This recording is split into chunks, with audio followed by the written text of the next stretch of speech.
pleasure it is, and also what a relief it is to be in this theatre tonight, because when they initially told me I was going to be in the Apollo, I thought we had to take a mission to the moon or something. I mean, there's no atmosphere for comedy up there, do you know what I mean?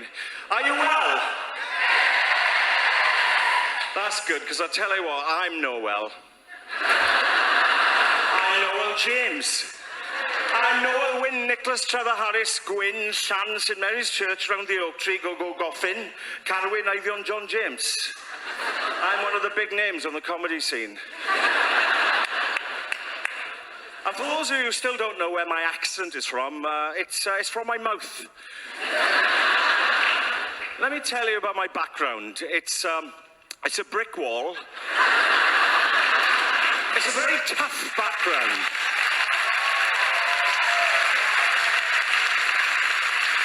And that's no surprise. I was raised by dolphins. Yeah, dolphins. And when I look back, even today, I still sometimes think to myself, I think... That's not Welsh, by the way. Because dolphins don't speak Welsh, only whales. Listen...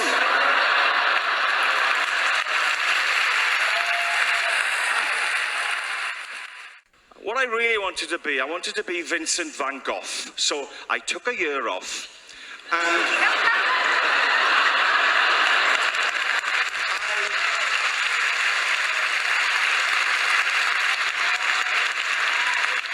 I joined a circus. I was a trampolinist for 6 months. Well, 12 months on and off. I was a very good ventriloquist, even if I make somebody else say so myself. And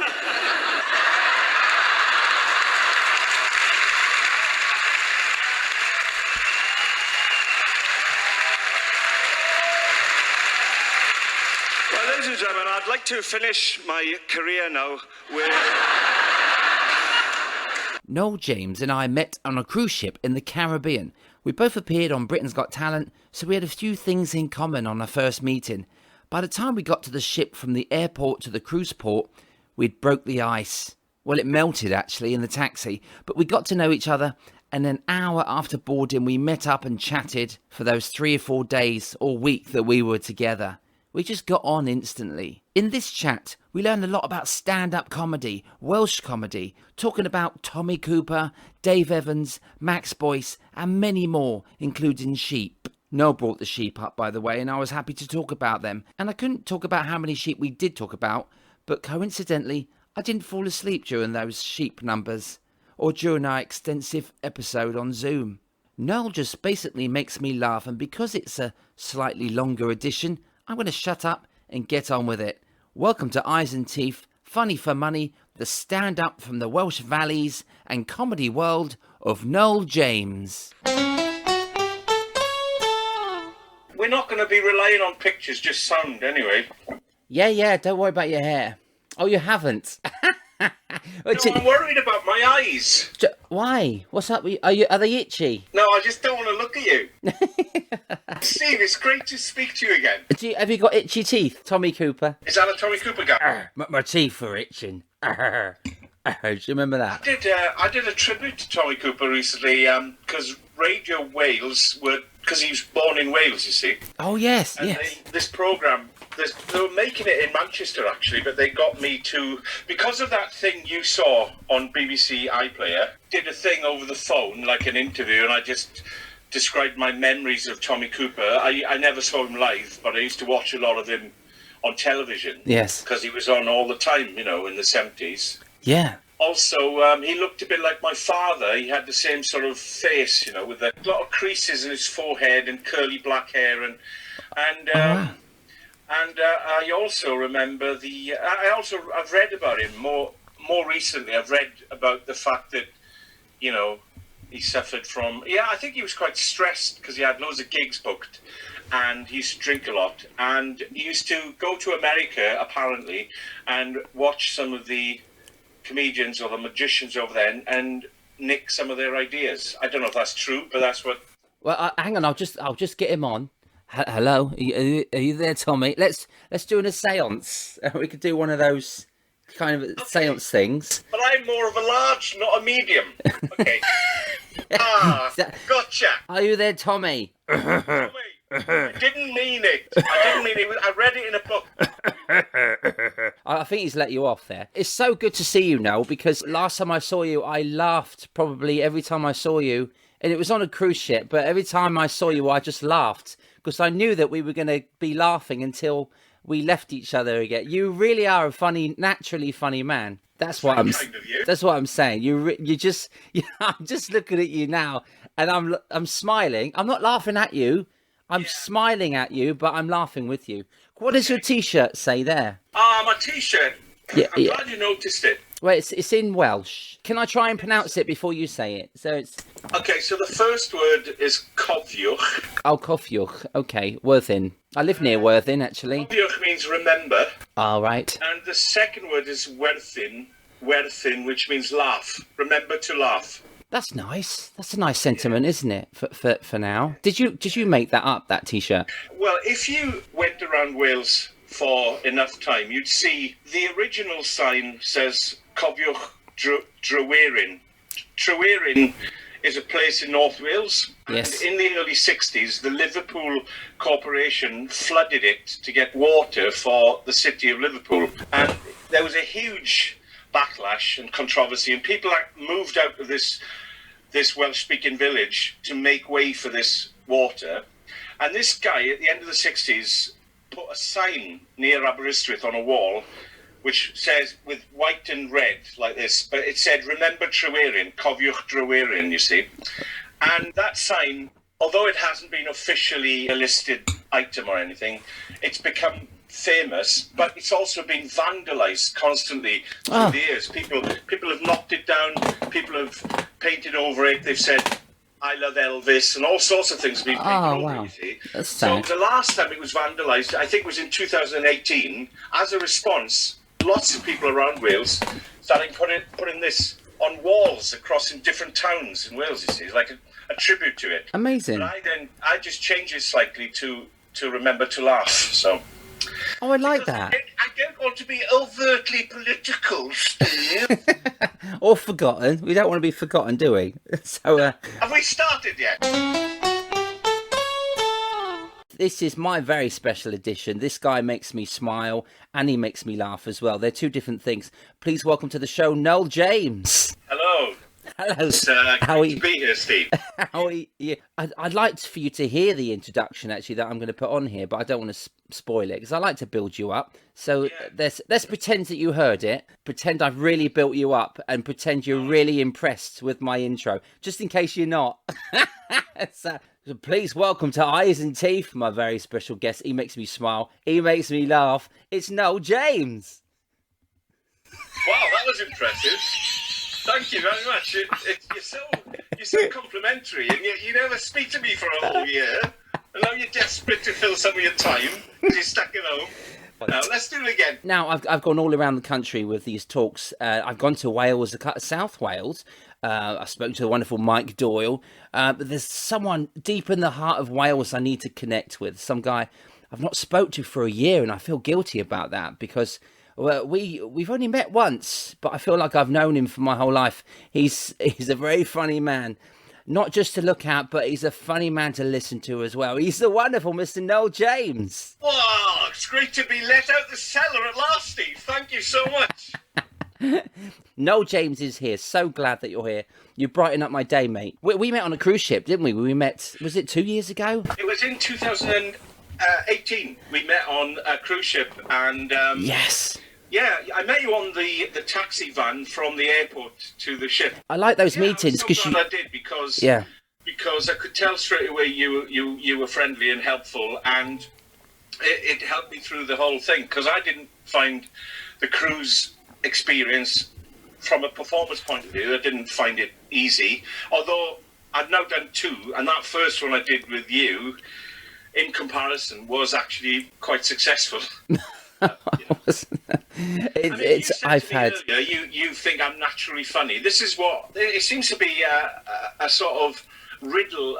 My comedy career is if I'm naturally funny, why don't the audiences think so? You know, they in the cruise ship, I found them tricky and difficult, and I think I don't know, I know you've spoken to a lot of different comedians, like you mentioned Mike Doyle and Jimmy Tarbuck, and these are comedians who probably come from a different background, or they have a different aim in their comedy to what mine has always been. Yes. And I think it's really interesting for me to get on the cruise ships and try and please these people, but I think there's something I haven't quite grasped, or maybe I never will be able to grasp, about how to do them. And I think it's something to do with I don't know what it is. It's a certain level of professionalism, or a certain level of, you've got to have a gloss of some kind, or maybe it's just vacuous inanity. I struggle with those audiences, although I would like to try have another go, you know. Yeah, well, good. I'm glad you said that, because it is about having another go. Now, my first couple of cruises were the same. I had the same experience. I've been doing them for about 23 years now. I remember you telling me that you'd struggled early on when you did the cruise ships, but the thing is, I'm not a beginner, am I? Although I come across as somebody who's naive and immature, I'm actually 55, you know, so it's not like, oh yeah, I'll go again, I'm another go at the cruise ships, you know, because I'm growing in experience. This is the weird thing. I've got loads of experience, but it never seems to... We're always learning, though, aren't we? I mean, there it's so nice that there is another genre of entertainment venue we can try out, and the fact that you want to go back and try it again is a really good thing, because you go, and I need to work this audience out, because you go out and do a comedy club, and every night you do a comedy club, every audience is different, and you don't know what their mood is going to be, and it's the same for a cruise ship. They are the same people you're getting in comedy clubs, or maybe they are a slightly different audience, but if they're dressed up in their formal gear, that's the nights when I struggle, because I feel like you've got to work harder, because they're, you know, it's like a royal variety performance.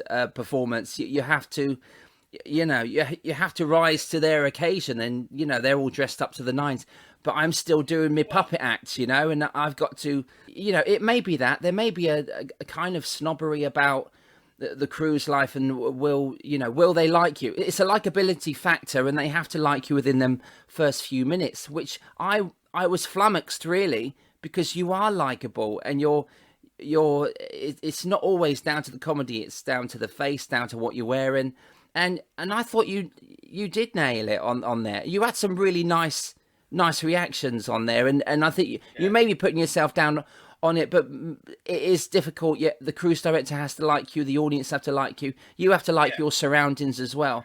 It takes a lot of getting used to, though. I mean, go back, go and try it. Don't give up. I think the cruise director on that particular trip was friendly. I think his name was Leo. He was a really nice guy anyway, and he gave me, rather than criticizing me, he just gave me constructive feedback, you know. But I think you're right. You have to rise to the occasion that the audience themselves believe they're celebrating, or, you know. And the first gig I did on that first cruise ship was, in fact, as you say, a formal evening, and the entire audience, in quite a big, massive room, were dressed in dinner suits. The men were in dinner suits, and the women were in ball gowns. And you think, well, I'm just going to do some laid-back comedy here. Is this really the sort of atmosphere that's suitable? But, you know, that's part and parcel of it. But then when I did the second cruise ship, which you weren't on, I was with Mark Walker. Oh, yes. Who told me he's basically going to retire from doing that type of stuff, he told me. But anyway, when I did that one, the cruise ship director for entertainments, I found him... you see, it helps me a lot more when people are friendly and give you constructive feedback, rather than say to you, you didn't get any laughs last night, blah, blah, blah, you're not funny, you better be funny tonight, which is what I got on the second one. Oh, controversial. For example, I was reading the autobiography of Lenny Henry, and Lenny Henry started off when he was 17 years old on New Faces. Yeah. And then I didn't know this, but it turns out for many years, one of his mentors was Don McLean, the comedian who used to be on Crackerjack. It's incredible. I didn't know that till I read the book. That's right. And he was doing a tour with the Black and White Minstrels, Lenny Henry was, for like 6 years. And so he was given advice by people like Don McLean about things like when to press your suit before you go on stage, and in between the first and second show, should you wash your shirt, or can you just air it, and stuff like that. And where the background I'm from, which is really the comedy circuit, which used to be known as the alternative comedy circuit. Yeah, so Lenny Henry was given this advice by people like Don McLean and comedians who were part of the mainstream comedy scene, and it was advice like, you know, should you press your suit before you do every show, or between the first and second show, should you wash your shirt or just air your shirt? And a lot of that is to do with how you look and how you come across and your image. Whereas my background, when I started performing comedy, was what was known as the alternative comedy scene in London of the late 80s. Yes, right? yeah. And that's become a lot more professional now as well. But essentially, the main thing you were focused on was writing your own material and delivering it and being original. So you weren't nicking jokes. Oh yeah, and you weren't racist, and you were trying not to be sexist. You know, you had a lot of scope to be funny, but you had to focus on invention, yeah? And what came of secondary importance was what you looked like. As long as you were comfortable, you could wear a pair of jeans and a jumper that was full of holes. And so you didn't even think for a second about, oh, should I wash my shirt beforehand, or should I press my suit? But I suppose there's different mindsets that go with different arenas of comedy. Yeah. And, you know, arguably, I don't really enthusiastically jump into that sort of mindset of, you know, I've got to have a slick look and all this. Sure. The suit I wore on the cruise ship gig was the suit they gave me when I did Britain's Got Talent. Okay. In 2018. And they didn't pay me, but they gave me a nice suit and a shirt and a pair of shoes. So I've still got my suit and shoes, and it was probably the most expensive suit and shoes that I have. So I've still got mine, but I can't get into mine because of lockdown wait. So, but yeah, I mean that was nice, the material that they gave you, but the material that you used, speaking material, was just top class, original, surreal material, and it was down to you to deliver it. But yeah, the material that we wear is I've heard a lot of comedians you know, from the genre of like Ken Dodd, you know, and Don McLean, and they say the first 2 minutes the audience, they're scanning you, they're looking at your shoes, they're looking at your suit, they're looking at, oh, he's smart, and they like to look at, I'm just talking about the cruise industry really now, you know, it's about the lighting, the music, the presence of that performer as soon as you stand on the stage. So it is completely different to the comedy club world. And I've gone on to do the opposite. I've been doing the cruises and theatres, and I started to do comedy clubs. I've not done that many. I've done a handful of comedy clubs, but when I do them, I'm wearing a suit, and I think I'm finding it harder to connect with that audience because maybe I look too smart. I don't know. It's just kind of how I've grown, you know. So I started to wear jeans and a jacket with a shirt to see if that'll work, and I think they accepted me a bit more because I compromised on jeans and smart jacket. Do you know what I mean? You were going to play my club in Swansea, but because of lockdown, I still want to. That'd be great.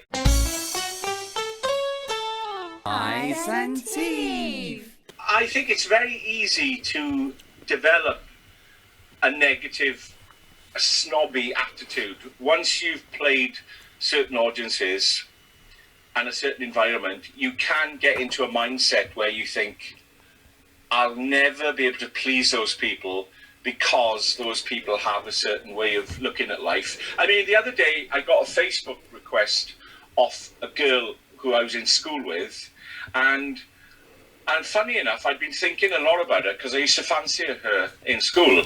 Yes. And she was the same age as me, and now she's Facebooked me out of the blue, and I was really happy to hear from her. But then I looked at some of the photos on her Facebook page, and some of them it was quite obviously her and her husband, with her kids posing on the steps of a cruise ship, you know.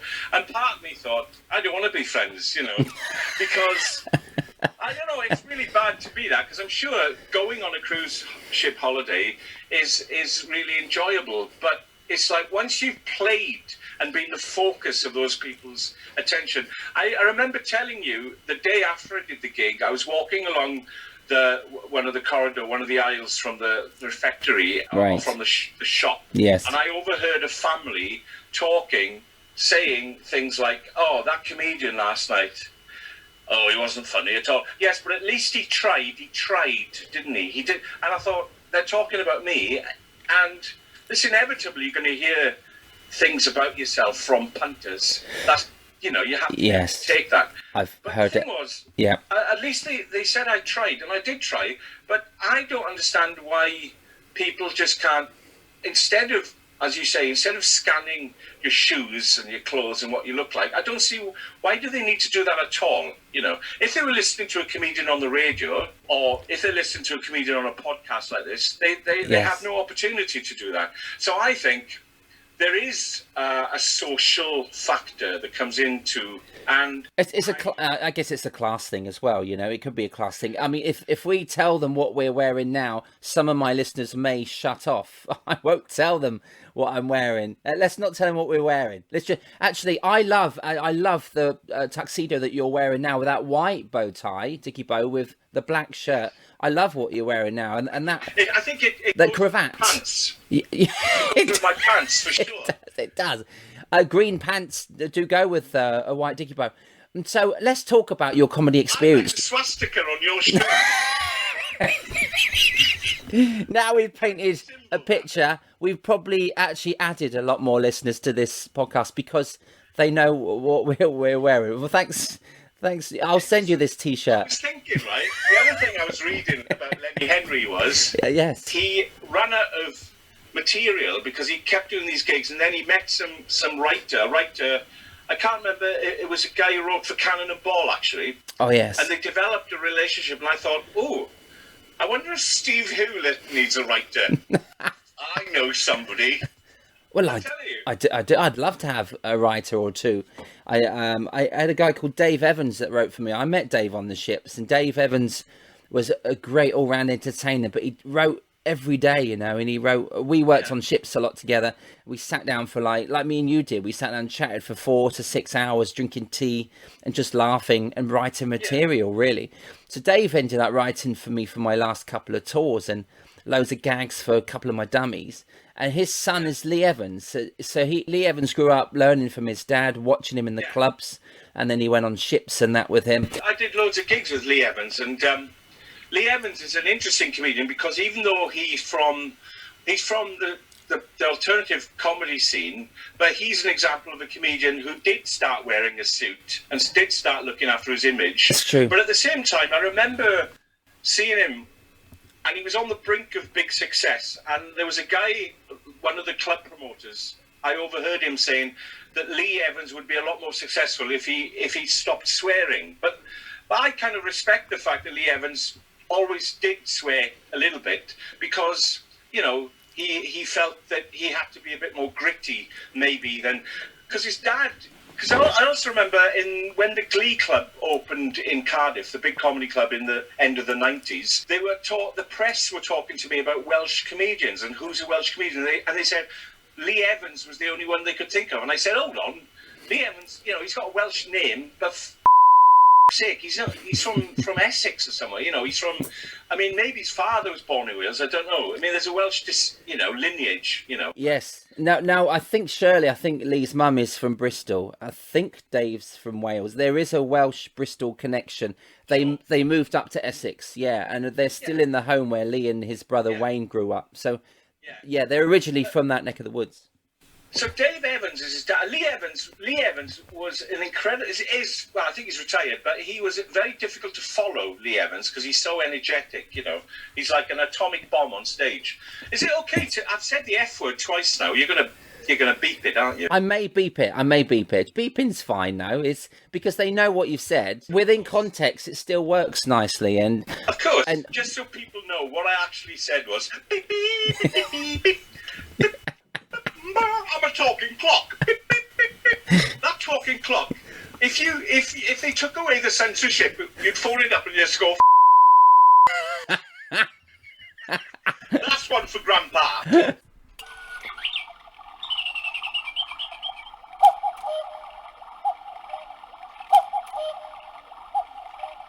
Those people who say life is a bowl of cherries they obviously live in a desert. No, I don't know. Maybe you should. It could be the other way around. They don't live in a desert. In a desert. Forget it. You write it. Was that a new one? I like that. Yeah. What's the E stand for on your cup, on your mug? Oh, that's my girlfriend's mug. It's a Welsh name, Eleri, and she likes different mugs and cups. Ah, it's hilarious. So, can we talk about the... Oh. That's not what you did then. But- Tell you what, though, this lockdown's it's been terrible for comedians and performers. Yeah. You know, you see the two symbols outside theatres for comedy and tragedy. Oh, Two yes. faces next to it. Yes. You can't even see their expressions now because they're both wearing masks. But at least my drug dealers kept working during this lockdown because he's a key worker. A couple of keys here and there, you know. All the new stuff's coming out. No, you've done so many comedy clubs, haven't you? The Glee clubs, Banana Cabaret, Hyena, the Stand Up, Up the Creek, Frog and Bucket, Baby. You've done all of them. When did comedy start for Noel James?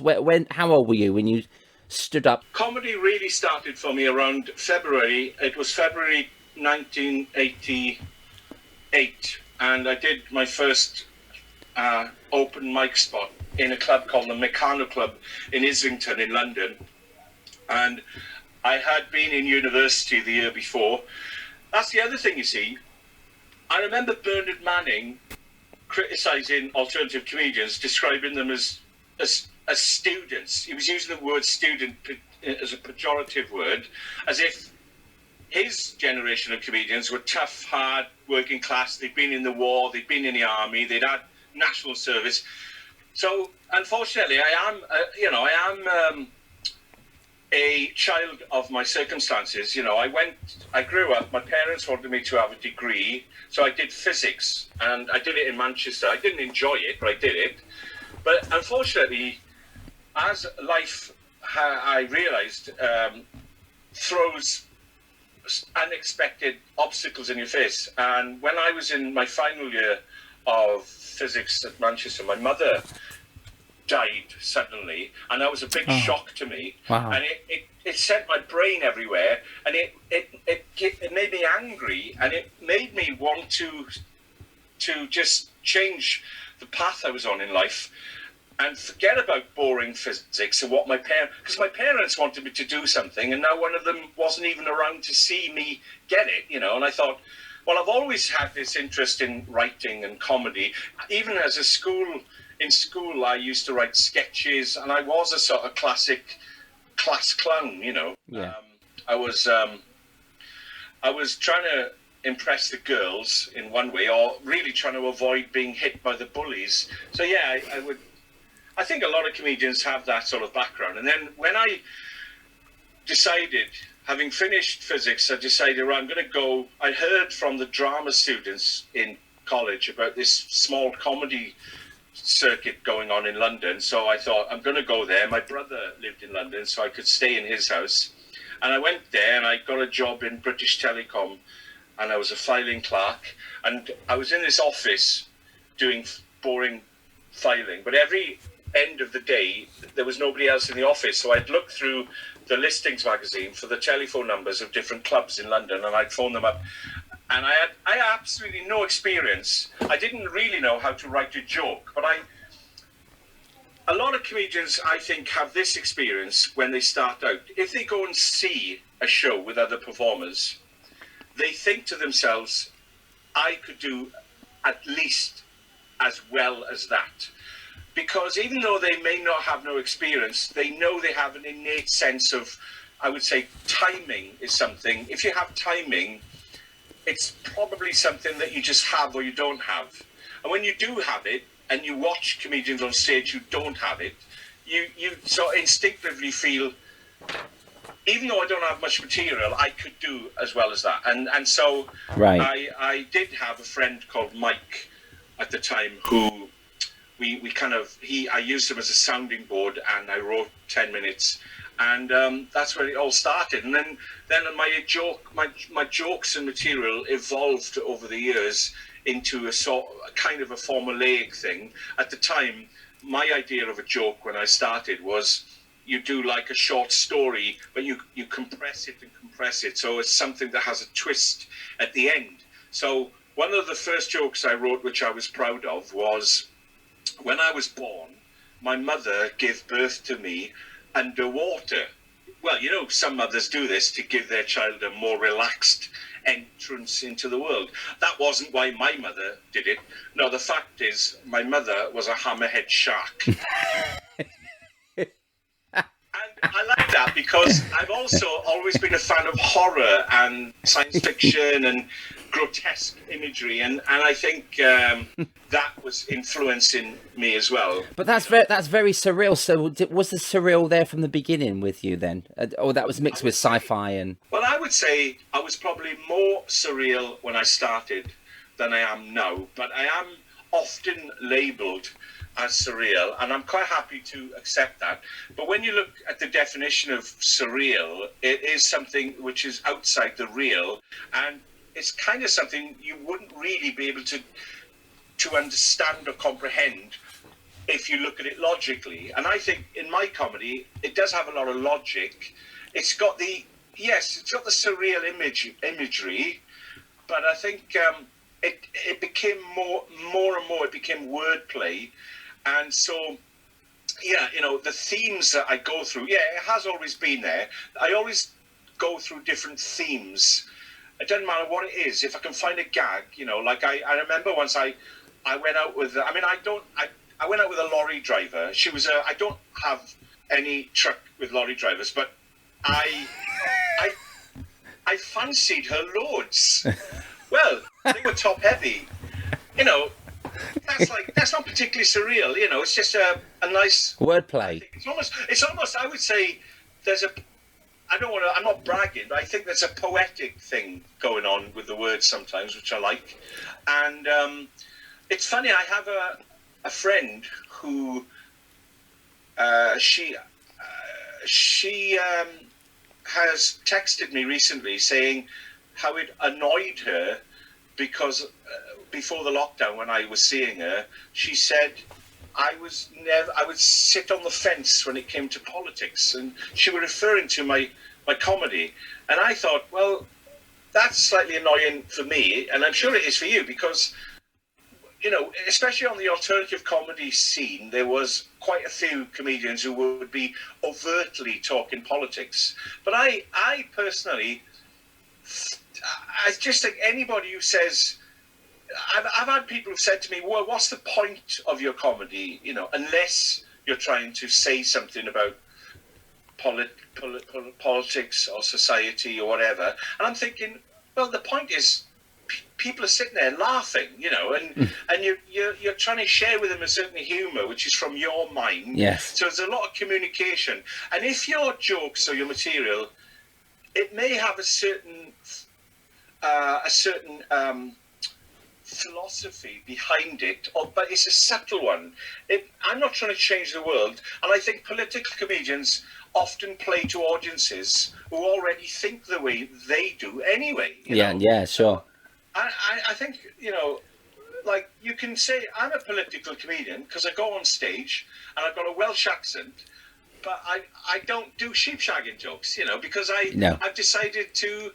You know, I say, well, I'm just, you know, if anybody in the audience does a sheep noise, you know, yeah, it's a joke, you know, but it's like the older you get, you know, you learn more things. You learn about historical context of everything. That's the thing, you know. It's like anybody who says I'm not a political comedian is not really looking into what my comedy is, you know. No, of course. It makes the audience kind of unintelligent, really, just shouting out the sheep noises and things.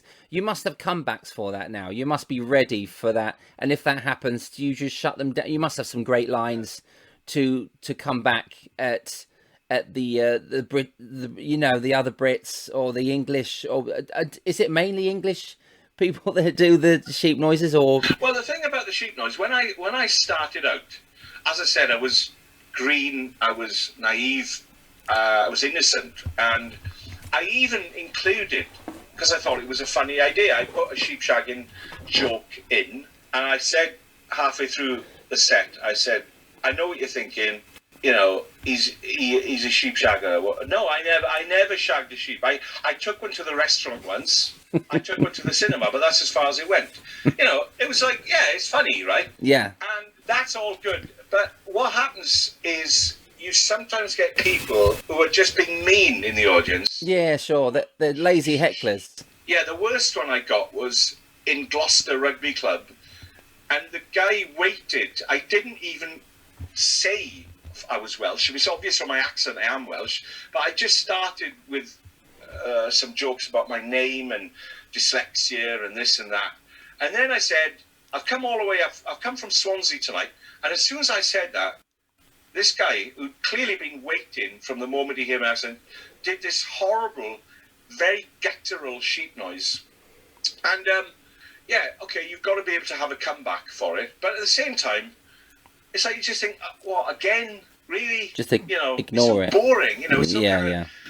I'm not trying to make a comparison with colour prejudice or anything. I'm not colour prejudiced, but I hate blue people. When I started, you'll probably think I'm making this up now, but the other thing I did when I started was I painted, because I thought it was a good idea. Right? My friend Mike and I used to write stuff in college, and we used to exchange ideas, and I came up with this idea for a novel about a character who's born in Wales, but he's blue when he comes out of the womb. He's entirely blue, his skin. And I never really took it very far. But when I came to do my first comedy set, I thought, I know what I'll do. I'll paint my face and my hands, in other words, all the visible parts of me, blue. And I didn't do much reference to it. I did that line about colour prejudice, and then I said, it's probably too long in the womb. 4 years is a long time, and you know, blah blah blah. And then I just went on and did different gags. Yeah. And then halfway through the set, towards the end, I pulled my shirt off, and instead of being blue, I just written the word blue in capitals. And what I used to finish my set with was I used to do a King Kong impression, like stop motion movement. I used to walk along the stage like, like that, and doing the blinking, just like the old 1933 King Kong. And then the very last thing I did was I used to beat myself up, you see, because I can smash my. I haven't done it in years. That's like a really perfect acting punch. That I used to is. smash myself in the face. Yeah, don't keep doing it because you really are knocking your jaw out. I used to do it. I used to think, right, what I'll do is this will be a really good finale because it's visual and it's outrageous, and I'll put it in a context. I'll say Robert De Niro was a method actor, and this is what he had to go through when he prepared for his role as Raging Bull. You see. And then I used to do that. I used to collapse on the floor from the last punch, stick a handkerchief in my mouth while I was on the floor. I'd get up again and vomit the handkerchief. And that was basically, you know, that was the set. So it was fun. I've always had a sense of fun, I think, and that's what I try and convey to the audiences. So that's why I never fail to be slightly almost shocked when somebody chooses in the audience to, well, it's the same for every comedian. You don't like it, you know, if you get people in the audience who basically think you're crap. But if they think you're crap because you're not funny is one thing. But if they are going to be abusive because of, you know, your accent or your voice or how short you are or the colour of your skin or whatever, you know, it's like, it's annoying. So some of the heckle responses over the years, I know that Rod Gilbert would do one, which has probably been done in different forms, about, so you're accusing me of being a sheep shagger and you're sitting there imitating a sheep. So what do you want me to do then? Shagger, yeah. And then the old standard one is, we shag them and you eat them. But then I came up with a line which, if somebody like in Gloucester did a sheep noise, I'd say, an Englishman impersonating a sheep, what a surprise. I mean, that's just you know, it's just, again, it's like I have this thing where I'm a bit too sort of, it's funny, but if you have arseholes in the audience, you need something more punchy sometimes. Like, you know, Yeah. that's the thing. Yeah. I did have an idea. If somebody did a sheep noise, I'd walk out to the audience with a big glass of water and say, "You're a sheep. Yeah, this is sheep dip," and I'd chuck it in their face. Well, that's one way to end it, isn't it? Can't have that. I wasn't invited back to the last cruise. Well, you can't chuck a pint over a brand new tuxedo, can you? That's probably the reason. But the Welsh language is a wonderful language. I got to know so much more about it on Funny Nation with Ellis James, and I know that's where I saw you a couple of weeks ago. I really got into this Welsh comedy. Max Boyce talking, and Ryan and Ronnie. I never knew about Ryan and Ronnie. We had the two Ronnies. Can you tell me about the Welsh comedy? Because we never got the Welsh TV shows. We never saw that. But you've got Welsh legends over there that I'd love to know more about. Yeah. Well, first of all, you're included. The Henry book I mentioned, for some reason, he goes on about Tiswas, because he was on Tiswas, which was a brilliant comedy. Funny enough, it was mainly for kids. And they did an adult version called OTT, or Over the Top, in the early 80s. Right. And I never thought it worked. I didn't think it. Once they deliberately said this is for adults, they lost something. Yeah. But anyway, Lenny Henry talks about Max Boyce being on Tiswas. And he mentions that Max Boyce was this and that, and that he went on to do Opportunity Knocks. And I need to check that, because I would dispute that, because I don't think Max Boyce I don't think he did Opportunity Knocks. He may have done, and I apologise if he did, but I know Max Boyce was a miner, and then he did 4 clubs, and then the bits he would speak in between the songs gradually started getting longer and longer. And I know this because he told me that in person. And Max Boyce was an incredibly funny man, and is an incredibly funny man. And in Wales, I think people generally love him, even if they're not into his comedy 100%, because what Max Boyce did, which was kind of clever, but at the same time was a millstone around his neck, was he took the Welsh rugby and he used it as a gimmick in his act. Yeah. So that's why he come on with a 6-foot leek and a rosette. It wasn't just being Welsh. It was, I'm a big fan, because of course Welsh rugby at the time in the 70s huge, also had amazing legendary players like Barry John and Gareth Edwards, and he would celebrate that. He'd write poetry about it, he'd write songs about it, and he really pushed that. And then he did this album called Live at Treorchy, which kind of by accident became known in England and went up the charts. And Max Boyce, to this day, is the only comedian who's had a #1 album in this country, which was We All Had Doctor's Papers, I think was the name of the album. Really? Wow. The thing was, though, when you look at the early 80s, where Welsh rugby team started, they started going downhill a bit, and their playing wasn't as consistent.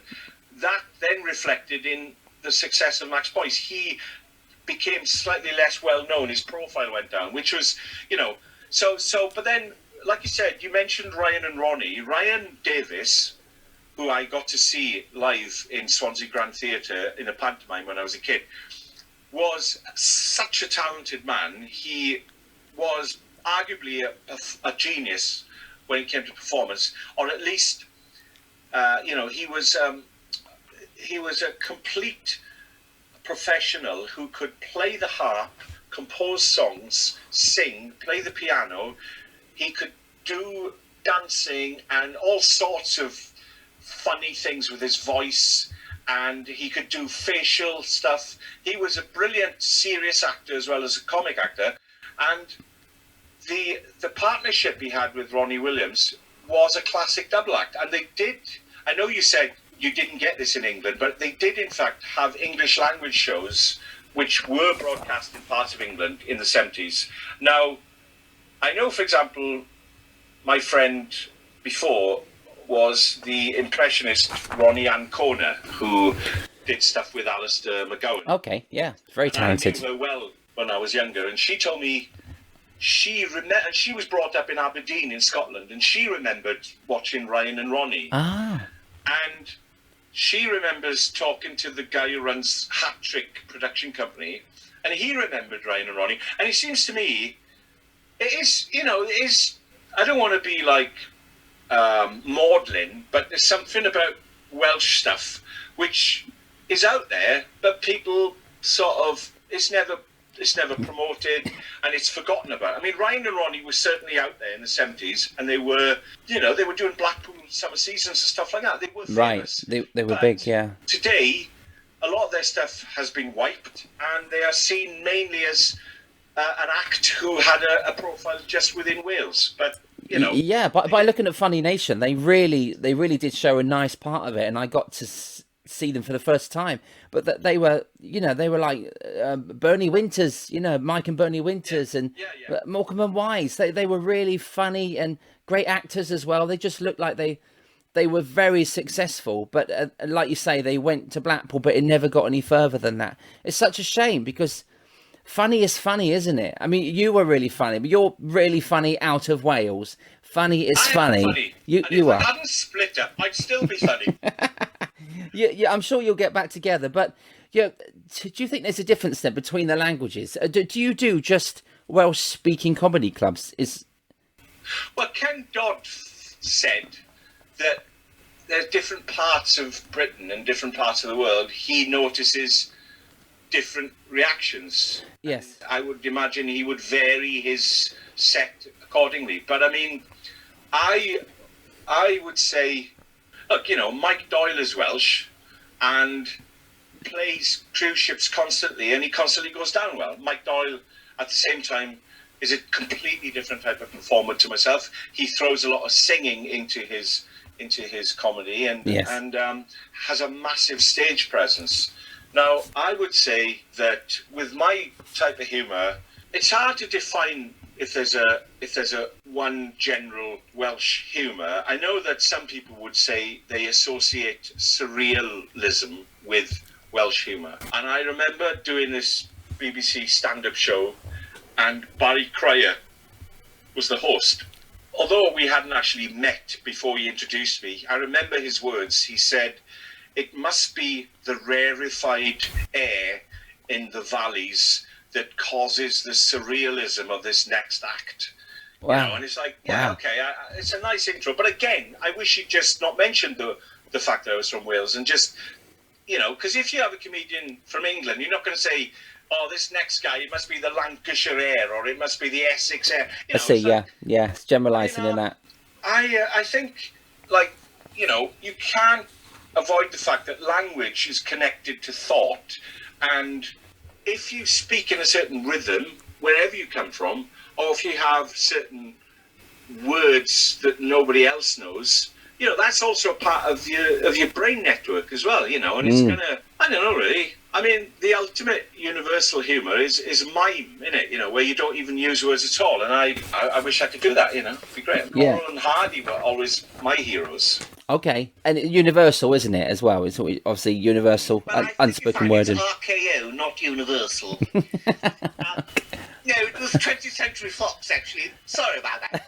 I don't know why I decided to speak in this voice, but I like it. Oh, conversational. No, you've done a lot of festivals as well. Have you done Edinburgh Festival? Yeah, mate. You've done Edinburgh as well, mate. You've done a lot of festivals. No, I haven't. I've done a handful again, but you have done. Have you done Edinburgh? Yeah. Well, basically, when it comes to festivals, see, the thing is, right? Comedy sounds really glamorous, doesn't it? It really does. But I did the Glastonbury Festival in 1993, and once was enough, because you're up there. I mean, I didn't know what it would be like, so I drove to Glastonbury, and then I drove through the actual fields to get to where my venue was, and it was like being in a mound of massive ants all crossing over the car, and I was going at 1 mile per hour. Wow. And it was a nightmare. And then I got to the gig, and of course the noise from the neighbouring tents with the rock bands mars the whole enjoyment of the comedy. But of course the audience are probably stoned anyway. So, but then I did the Reading Festival a couple of times. I did the Leeds Festival. Yeah, there's any number of comedy festivals now. The Glasgow Comedy Festival, and the Edinburgh Fringe Festival, of course, is different because it's called Fringe Festival, but really it's a marketplace, a milk stall, or some phrase. Yeah. Cut that bit out. But It's where people go to get seen, isn't it? And still, I think it still works there. You've got a lovely no, but I no? don't think. I think it's a rip-off because yes, people go there to be seen, but have you seen the size of that festival now? Have you seen how competitive it is? It's huge. Expanded and expanded. Yes. And there's maybe 1,000 comedians as well as all the other types of performers. I think so. You're a drop in the ocean, aren't you? And you need to stand out from that. So how do you stand out in Edinburgh? As a result, people spend thousands and thousands of pounds on publicity and agents, and it's like there's got to be a better way of. I feel the comedy scene the rest of the year round, and you know, like that summer I was with you on the cruise ship. That was a paid gig. I would rather get a paid gig in August than go up to the Edinburgh Fringe and lose money, you know. So, I was 1 February, this is probably about 5 or 6 years ago, I was planning to do my first Edinburgh Festival, and I still haven't done it to this day, but I was planning, okay? I was booking myself in, I registered, and then I was looking at all the costs. It got to about £10,000, I think, by the time I was looking at everything. Wow. And then I was offered, within a couple of weeks of that, I was offered a summer season, a certain amount of gigs that amounted over 6 weeks to £10,000. So I said to my wife, I didn't really need to say to her, she would just say, it's a no-brainer. Do you take £10,000 or do you lose £10,000 for a risk that you might not get anything from it? And at that time, we were a young family. We had a baby. So we made the decision to go for the £10,000. It's like a lottery, really. An agent emails you and says, I've got all these gigs. Do you want them? I took these, I don't know, 20 gigs, whatever it was, 20, 30 gigs. And in them 6 weeks, I worked, which I would have worked really hard up in Edinburgh, but I don't know what for, you know. I mean, are they still plucking people and putting them on the Royal Variety? Are they still giving you radio shows? I don't know. What do you get from Edinburgh? Why would you do it? Why do you? Well, I understand why you made that decision. Well, I've done Edinburgh Fringe about maybe 10 times now, and the best times I had was when I did not stand-up, but I did 3 years in a row. I did sketch shows, which I written or co-written, and the first one was just me and another guy called Mark Felgate. The second one, I know Mark. Yeah. Mark's great. Of course, he's a ventriloquist. Yeah, he does everything, doesn't he? Men in coats and ventriloquism and that's right. Oh yeah, and nice. The second show he was in also, we did Death by Sketches, and that was a cast of 5, and I'm still very proud of that but you know, again in Edinburgh you have these reviewers who write the most appalling things, but I think the secret of success in Edinburgh is often you've just got to be very tough to throw yourself into the whole process of it, and then you've got to not just do the shows, but you've got to schmooze and network and go to the bars at the end of the night and talk to the talent scouts and the producers, which I can't do. I'm no good at doing it. I'm the same. Performances and doing my best. But you got notice though. Kate Copstick is very difficult to get to come and see your shows, let alone compliment you. And she's very feared in the comedy critic world, isn't she? But she complimented you, which is a compliment. Noel James is a lovely comic. The Scotsman, 2007. So you got noticed, which is a great thing. You know, was that for your stand-up show? That comment.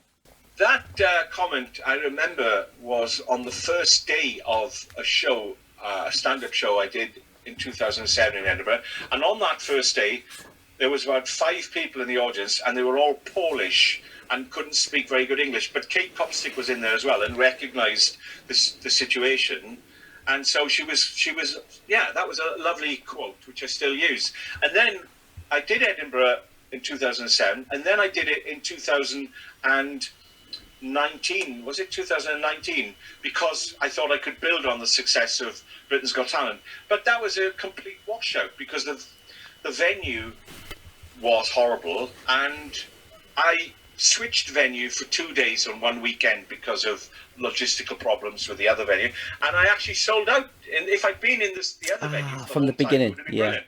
But Kate Copstick, on that occasion in 2019, did a podcast where I was a guest. So yeah, she does like me, and I'm grateful for that. She once compared me to Tommy Cooper, funny enough. She said I was a mixture of Tim Vine and Tommy Cooper or something like that. And, that's nice. Yeah.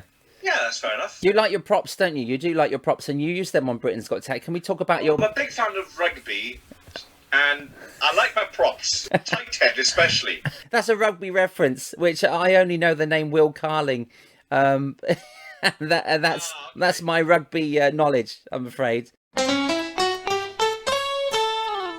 Britain's Got Talent. You were fantastic on BGT. Me and my wife laughed a lot. We were gutted when you didn't get any further, but when we saw you, we were delighted with just watching you. And we watched it over a couple of times as well. Oh, thanks. Because you were so funny. And then I saw you on the ship. So can you talk about your BGT experience? We've both experienced.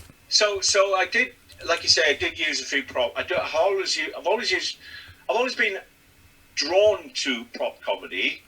And I always think it's nice if you can have something that you can slip into your pocket and you can just take it out. And it's almost approaching magic because there's a level of illusion to it, you know. And then I did the Britain's Got Talent, and it was a pretty good experience overall, a very interesting experience. They didn't have any problems with the script I wrote or the set I had. They cut out a couple of gags early on about dyslexia because they're completely paranoid about, you know, they were very innocent jokes, but anybody, if you refer to some illness that you yourself don't have, then anybody could complain, and they don't want complaints. But the only joke, funny enough, which they gave me a hard time over was a prop gag, and it was the one where I stick a party popper in my mouth, which looks like a frog tongue, which I will do for you now, listeners, and I'm sure you'll appreciate this. Here's my impression of a frog. And they said, and I'd done the rehearsal in the afternoon, and everything was ready, and you can imagine I was nervous and stressed out and everything, and they said to me, it was the floor manager, said the directors were in a box somewhere at the back of the theatre. I never got to meet them, but the floor manager was the go-between, and said, the only joke we want you to drop is the frog tongue. And I thought, what? That's funny. That gets a clap when I do it in clubs, you know. It's a good joke, you know. It's a kid's joke, you know. And, of course, you're playing to a family audience. And they said, and I never got the reason why they were so clean. But I'm thinking it was something to do with, if he's putting something in his mouth, they're going to get complaints. I don't know. But what happened was, when I was in the dressing room, which is a porta cabin in the car park, like half an hour before the show started, this floor manager came in and he switched his walkie-talkie off so the director couldn't hear him. And he said, personally, he said, if you feel you want to do that joke, I think you should do it. And that was really nice because I was so stressed about that, about changing my script at the last minute, you know, that when he said that, I thought, right, I'm going to go for it and just throw it in, you know. It can panic you because they can, at the last minute, and they done it to me on my audition, they walked in and said, you can't do this routine. And I said, I have to finish on this routine. I kind of tried to convince him that it was needed for the finale of that part of the act. And they did actually let me do it in the end, but then they cut it out on the audition. They showed 20 seconds. So, but it panics you, doesn't it? Because just before you go on, and you've got the mind, you've been rehearsing for months, and then your mind is kind of, you know, blown. Absolutely. Because you're like, what do I do now? How do I end? Yeah, because you also know, in yourself, it's gonna. And in fact, when I did the frog joke, it did get a clap, and it really boosted the last bit of the set. Yeah. And so, who was wrong and who was right there? You know, I mean, that's the thing. You need a lot of confidence. I think, going back to the Edinburgh Fringe, I remember being in the same dressing room as Michael McIntyre. I never actually met him as such, but he was in the other side of the room, and the way he was talking, you could tell this guy was so full of confidence. And I think, look at him now, you know, and I think if